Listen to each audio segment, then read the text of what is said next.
노 전 대통령을 보내며 저는 대통령을 한 번도 해본 적이 없고 더구나 검찰에 불려가 본 적도 없어 당신께서 당했을 고통과 번뇌와 굴욕감에 대해 충분히 헤아릴 수도 없습니다.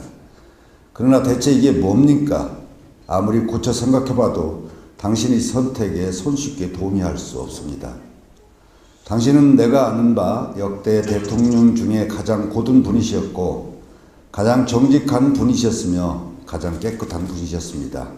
당신께서 이러저러한 비리에 연루되어 검찰에 불려나갈 때에도 나는 그렇게 믿었습니다. 어찌 나만 그랬겠습니까? 당신을 사랑하는 수많은 사람들이 그랬을 것이고 지금도 그럴 것이라고 믿고 있습니다. 저는 아직껏 당신의 죽음에 대해 깊고 고요한 애도의 시간을 갖지 못하고 있습니다. 이미 이 세상 사람이 아닌 당신에게 이렇게 이퉁을 부리는 무례를 용서해 주십시오. 당신을 토끼몰이 하듯이 내몰았던 정략적인 전선에서조차 애절한 슬픔과 통절한 아픔의 말들을 마구 쏟아내고 있는데 정작 당신을 믿고 사랑했던 저는 깊은 슬픔에 잠기기에 앞서 당신에게 자꾸 화가 납니다. 이러면 막 가자는 거지요.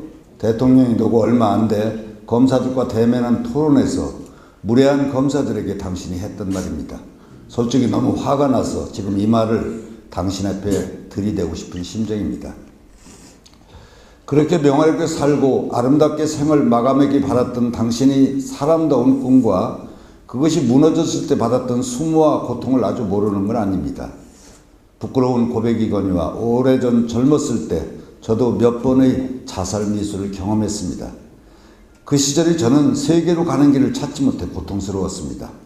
제 자의식이 본 세계는 광기에 가득 쌓여 있었고 혼자였던 저는 그것과 맞서 제 자유를 지키는 길이 스스로 선택해 결함으로써 얻어지는 죽음밖에 없다고 감히 생각했었습니다. 그러나 저는 그때 사람으로서의 삶이라는 것은 관계를 통해 이루어질 수밖에 없다는 것을 잘 알지 못했고 어둠이 깊을수록 불꽃이 더 뜨겁고 밝다는 인간의 위대한 향일성을 알아차리지 못했습니다. 내가 사랑하고 있으며 또 나를 사랑하는 사람들에게 아직껏 그 일을 죄스럽게 여기며 사는 이유가 거기에 있습니다. 소소한 개인이 이럴 줄인데 대통령을 지냈으며 수많은 사람들과 아직도 강력한 관계를 맺고 있는 당신은 하물며 어떻겠습니까? 물론 압니다. 한여간 인간으로서의 당신에게 이런 말조차 너무 큰 짐을 지우게 될 것입니다.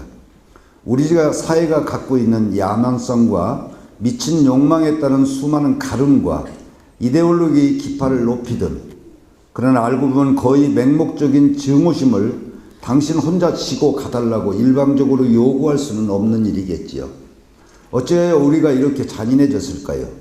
죽은 고기를 향해 달려들어 뼈만 남기는 하이에나적 문화는 도대체 언제 어디로 와서 우리들 가슴속을 숙주로 삼았을까요? 대통령이 자살하는 이런 나라는 정말 싫어. 간밤에 어느 술집에서 한 젊은이가 내뱉은 말이 아주 귓가를 후벼팝니다. 당신에게 그랬듯이 저 또한 이 말 한마디가 폐부를 찌르듯 덤벼들어 사실은 종일 책조차 읽을 수 없었습니다. 죽음의 결단은 완전한 패배 혹은 완전한 승리를 위한 통절한 반역입니다.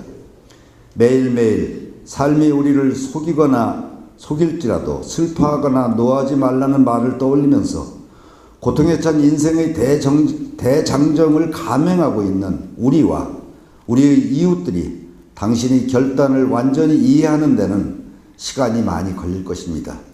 또 이해하고 나서 그것을 실행에 완성할 때까지는 더 많은 역사적 시간이 필요할 것입니다. 살아남은 우리는 우리들이 미친 욕망에 대해 사람다운 고삐를 걸어야 하고 우리들을 숙주로 삼은 정신비용지적인 안가품과 증오의 뿌리를 뽑아내야 하며 아직도 가난과 편견 때문에 비인간적으로 살고 있는 우리 이웃과 더불어 살아남아 통일 조국을 만들어야 하는 수많은 과제들을 안고 있습니다.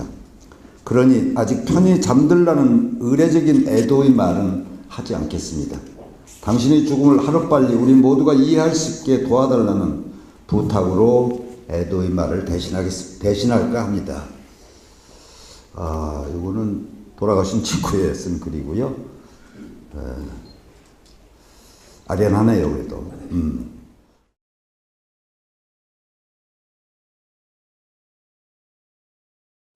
유명한 은교 읽어보셨나요? 예. 감수성이 살아있지요? 예. 이게 엎드려 절박기네. 그래요. 그 감수성이 살아있다고 하는 것은 내가 여전히 천당과 지옥을 왔다 갔다 한다는 거예요. 내 삶은 안정돼 있어 보이지만 나의 내적 결핍은 아직 끝나지 않고 있다는 뜻이거든요. 모든 예술가는 그걸 가져야 돼요. 살면서 혹시 내가 매너리즘에 빠질까봐 나를 긴장시키기 위해서 수많은 방법을 써봤어요. 집도 나가봤고, 명지대가 교수였을 때도 교수도 중간에 한번 때려쳤었어요. 퇴직금 다 받아먹고 히말라야에 가서 석 달이나 걸어 다녔답니다. 그만두자 말자. 석 달 걸었더니 몸무게가 50kg까지 빠지더라고. 사서는 고통이지. 그게 다 작가의 어떤 나를 긴장시키고 충전시키기 위한 내 방법이었어요. 근데 하도 수많은 방법을 써가지고 65세 대학 그만두고 애는 장가하고 그래서 애비 노릇도 할 수 없고 또 더 이상 뭐 할 거 없이 이제 오로지 작가만 할 수 있는 찬스가 왔는데 나의 내적 동력은 많이 빠져 있는 것 같은 느낌을 받았어요. 어떻게 나를 살리지? 그동안 해봤던 수많은 방법을 떠올려 보니까 안 해본 방법이 다 없는데 그러다가 무릎을 쳤어요. 아, 내가 안 해본 거 있다. 요걸로 한 10년 나를 긴장시킬 수 있겠네. 아, 그게 뭐냐면 이혼이더라고. 네? 아, 정말이에요. 이게 현실적으로 내가 고려해 본 거예요. 그래, 내가 안 해본 건 이혼이다.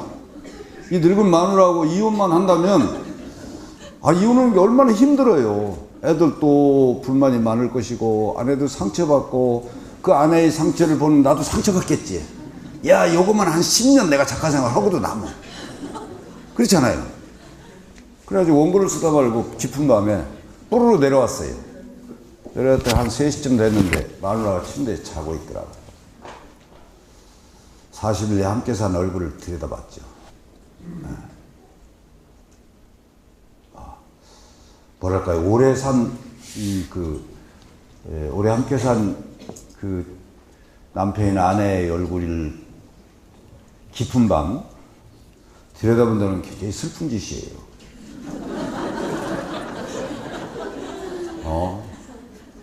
나 그 여자를 원광대학 들어갔을 때 편입해서 캠퍼스 시스로 만났는데 나보다 나이는 3살 아래니까 올해 65세예요. 그 65세 된 여자를 깊은 밤 촉수나 좀 불빛에 이렇게 보고 있는 거 사실이거든. 내가 마침내 여자하고 이혼한다. 들여다보는데 울컥하더라고. 그거는 뭐랄까? 그냥 죽을 개는 있는 대로 다 올라와 있지. 가슴보다 배가 더 높아요. 여기저기 주름살 졌지. 피곤했던지 입도 반쯤 벌리고 나중에 코를 골면서 자고 있어요. 내가 젊은 날 사랑했던 여자는 온데간데 없어요. 어떤 기분이냐면, 야, 이거 누구야, 이 여자? 응? 여자는 도대체 누구야? 왜 내 침대에 누워있는 거야? 이 낯선 늙은 여자가. 두 가지 생각이 있죠. 하나는 그 여자로부터 바로 도망치고 싶고, 하나는 그러나 그 잠든 늙은 여자의 얼굴에는 그 여자와 내가 함께 한 41년 동안 함께 했기 때문에 서로 잃어야 했던 것들이 가득 쌓여 있어요. 함께 했던 즐거운 추억보다 함께 살아오면서 잃어버리지 않으면 안 됐던 것. 젊음도 잃어버렸지. 서로에 대한 열망도 많은 부분 잃어버렸을 거예요. 물론 아내와 나는 무난한 사이예요. 뭐 나쁜 부부는 아닙니다.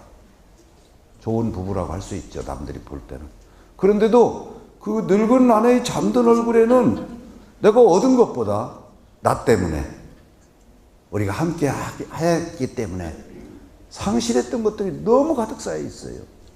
막 가슴이 울컥하면서 뜨겁게 그 여자를 안아주고 싶죠. 그래, 우리는 함께 이런 것들을 잃어버리고 왔구나. 야, 이렇게 감상적이면 이혼을 못해요. 포기했어요. 그래서 이혼은 안 되겠다. 도저히 안 되겠더라고요. 차라리 내가 소설을 보내는 게 낫지. 그래서 한 30분 들여다보다가 쓸쓸하게 다시 서재로 올라갔습니다. 이혼은 안 되겠네. 뭘 해야 되나. 그러다가 집을 떠나자고 생각했어요. 늙은 아내를 두고 혼자 가출해서 1년이나 2년을 떠드는 늙은 아내가 얼마나 막 가슴이 아프겠어요. 그래서 이걸 그렇게 가슴 아프게는 할 수 없고, 그래도 아침 먹으면서 말했죠. 우리 마누라 이름이 정원이거든요. 저 평생 이름을 부르고 사는데, 밥 먹으면서, 정원아, 우리 어디 시골로 이사 가자. 먼 데로. 서울에서 30분 거리는 안 돼. 하루에 왔다 갔다 하는 건 나 싫어. 한번 내려가면 그날은 못 오는 데 정도 가야 된다. 나는 하나의 대답을 알고 있었어요. 여자는 보통 근처에 백화점도 좀 있고 큰 대형 마트도 좀 있고 그래야지요. 그 한적한 어디 산골에 가서 산다고 하는 서울 사모님이 몇 명이나 있겠어요. 아니야 다를까. 아이 시골에 가면 일만 하고 난 못 간대요. 그 다음 내가 말하기를, 그러나 내가 혼자 들어가서 왔다 갔다 하지 뭐. 내가 설마 안 갈 줄 알았던지 맘대로 해 그러더라고요. 옳지, 잘 걸렸다. 논산을 그래서 갔습니다 제가.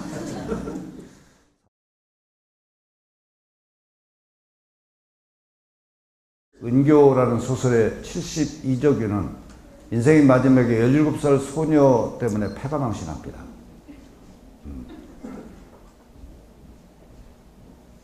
하지만 그 17살 소녀가 이적이 도인에게 하나의 여자였을까? 나는 생각해 보죠. 영화만 보고 소설을 안 본 많은 독자들은 이적이 도인이 한 젊은 여인을 사랑했다고 느낄지도 모르겠습니다. 하지만 이적이 도인에게 은교는 단지 여자가 아닙니다. 은교가 표상하는 건 불멸의 꿈 같은 거지요.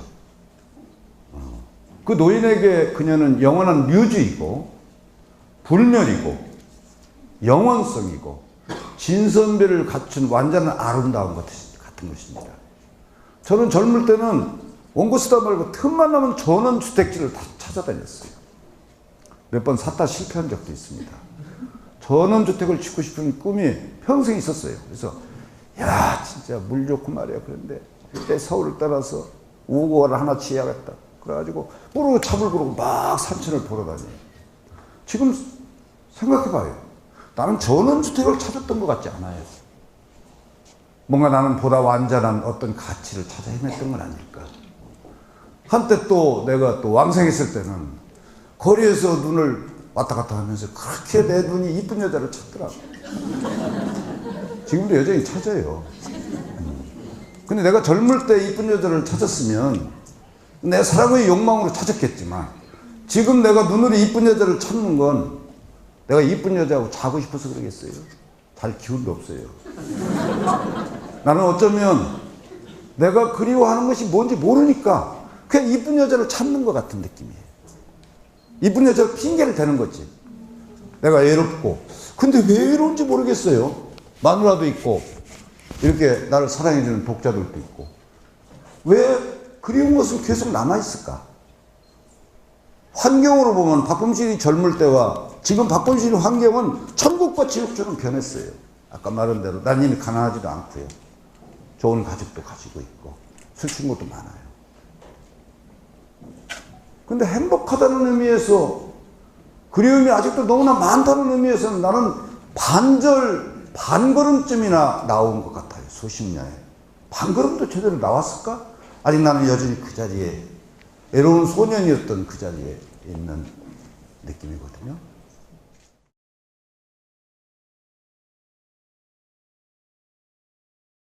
박근혜 대통령이 집권하고 노인들에게 20만 원을 주네 10만 원을 주네 가지고 우리를 실망시켰습니다.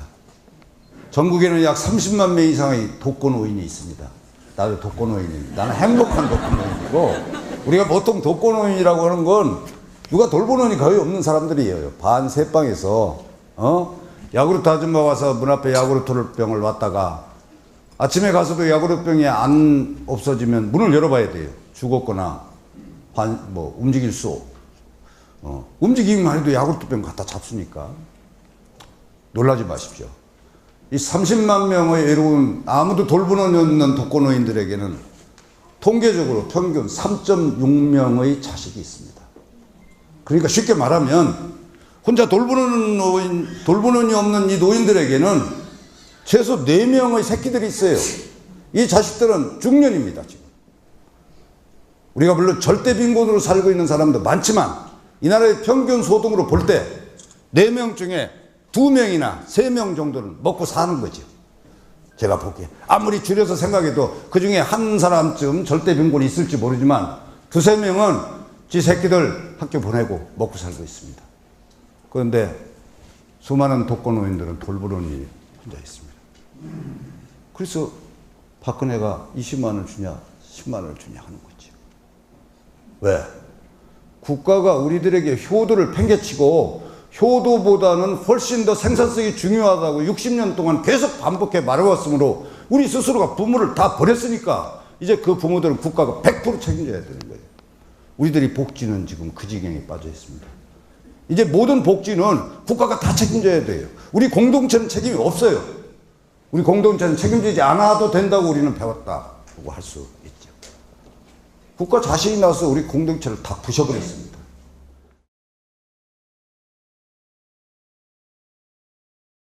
제일 중요한 건 뭐 한 가지만 말씀드리면 내가 내 삶의 주인이 되는 거죠. 지금은 누가 주인이에요? 자본주의가 주인이에요.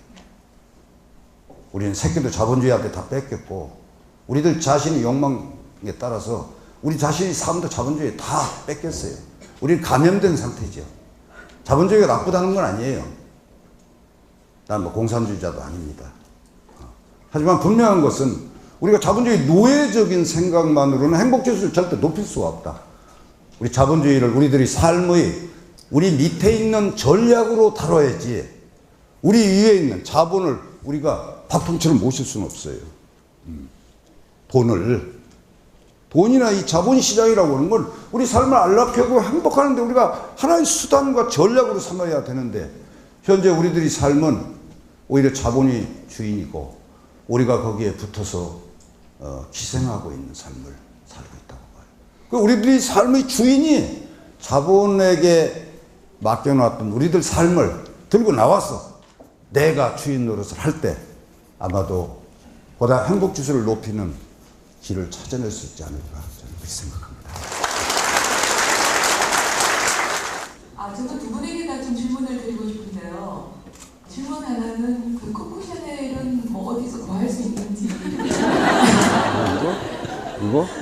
네, 여쭙고 싶고요. 네. 박범신 작가께서는 그 낸시랭 팝 아티스트를 보면서 어떤 생각을 들고 낸시랭 이분은 혹시 그 소설의 주인공으로 정말 예상치 못한 아주 크리티컬 질문이시네요. 네. 먼저 대답하세요. 제 코코 샤넬은요, 제가 일본 전시 갔을 때, 인형 상점이 있었어요. 거기에 고양이들은 되게 많아요. 샴고양이, 페르시안, 막 여러 가지 포즈 있었는데, 얘 혼자 이렇게 3세 고양이인 거예요. 들고양이. 저한테 막 텔레파시를 막 쏟는 것 같고, 그래서 제가 대리 만족을 주기 시작했죠. 마치 생텍쥐베리 어린 왕자의 장미와도 같은 존재입니다. 네. 들어올 때 오길래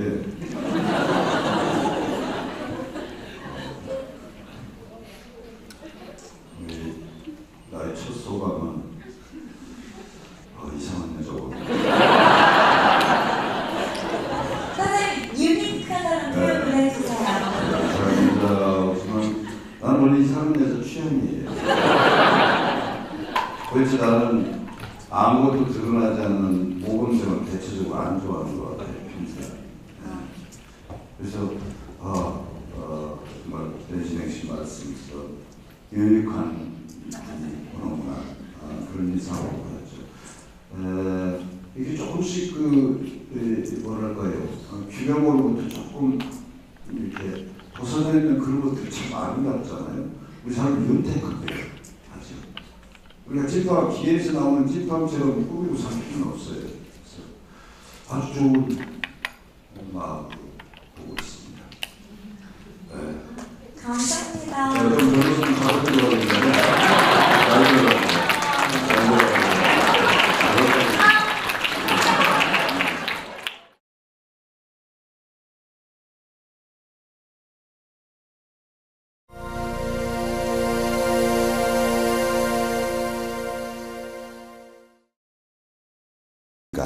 당신을 사랑하는 수많은 사람들이 그랬을 것이고 지금도 그럴 것이라고 믿고 있습니다.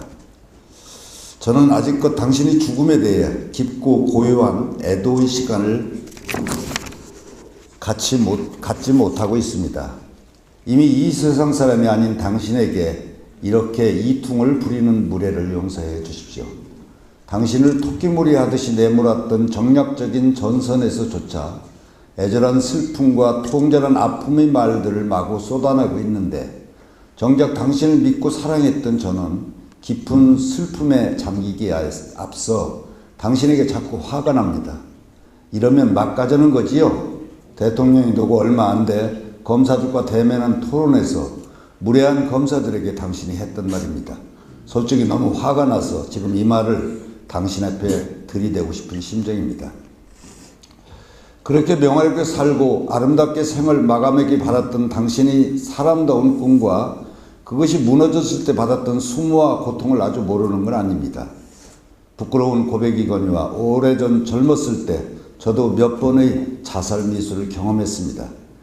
그 시절이 어찌하여 우리가 이렇게 잔인해졌을까요? 죽은 고기를 향해 달려들어 뼈만 남기는 하이에나적 문화는 도대체 언제 어디로 와서 우리들 가슴속을 숙주로 삼았을까요? 대통령이 자살하는 이런 나라는 정말 싫어. 간밤에 어느 술집에서 한 젊은이가 내뱉은 말이 아주 귓가를 후벼 팝니다.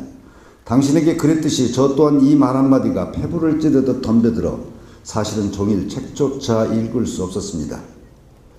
죽음의 결단은 완전한 패배 혹은 완전한 승리를 위한 통절한 반역입니다. 매일매일 삶이 우리를 속일지라도 슬퍼하거나 노하지 말라는 말을 떠올리면서 고통에 찬 인생의 대장정을 감행하고 있는 우리와 우리의 이웃들이 당신의 결단을 완전히 이해하는 데는 시간이 많이 걸릴 것입니다. 또 이해하고 나서 그것을 실행에 완성할 때까지는 더 많은 역사적 시간이 필요할 것입니다. 살아남은 우리는 우리들이 미친 용맹에 대해 사람다운 고삐를 걸어야 하고 우리들을 숙주로 삼은 정신비용지적인 안가품과 증오의 뿌리를 뽑아내야 하며 아직도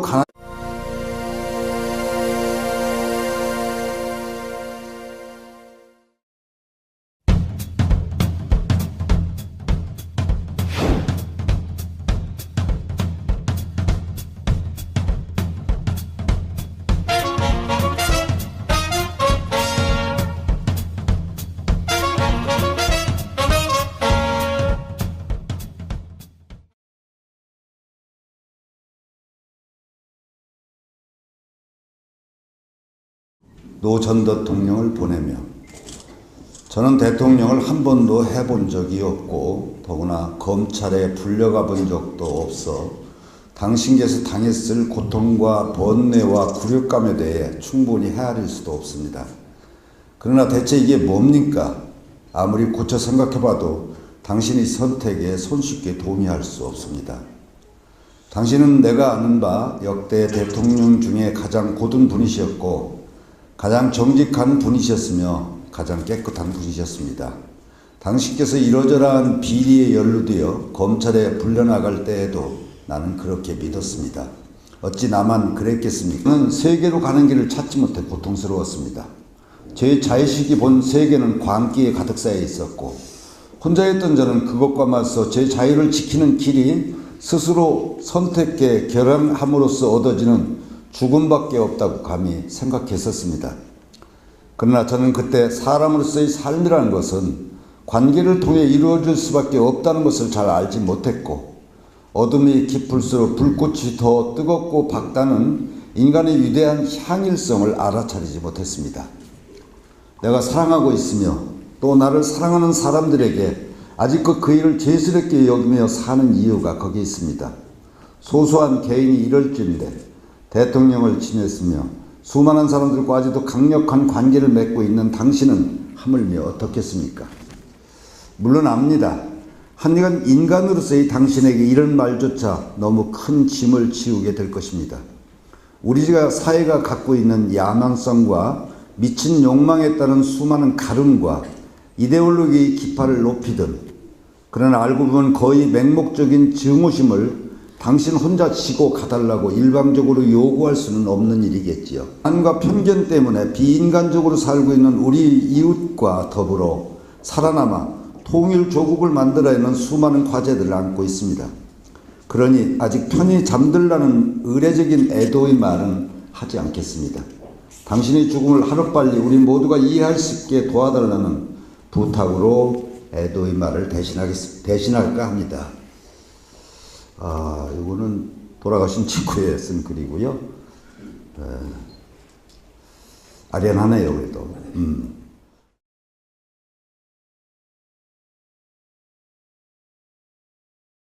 유명한 은교 읽어보셨나요? 예. 감수성이 살아있지요? 예. 이게 엎드려 절박기네. 그래요. 그 감수성이 살아있다고 하는 것은 내가 여전히 천당과 지옥을 왔다 갔다 한다는 거예요. 내 삶은 안정돼 있어 보이지만 나의 내적 결핍은 아직도 끝나지 않고 있다는 뜻이거든요. 모든 예술가는 그걸 가져야 돼요. 살면서 혹시 내가 매너리즘에 빠질까봐 나를 긴장시키기 위해서 수많은 방법을 써봤어요. 집도 나가봤고, 명지대가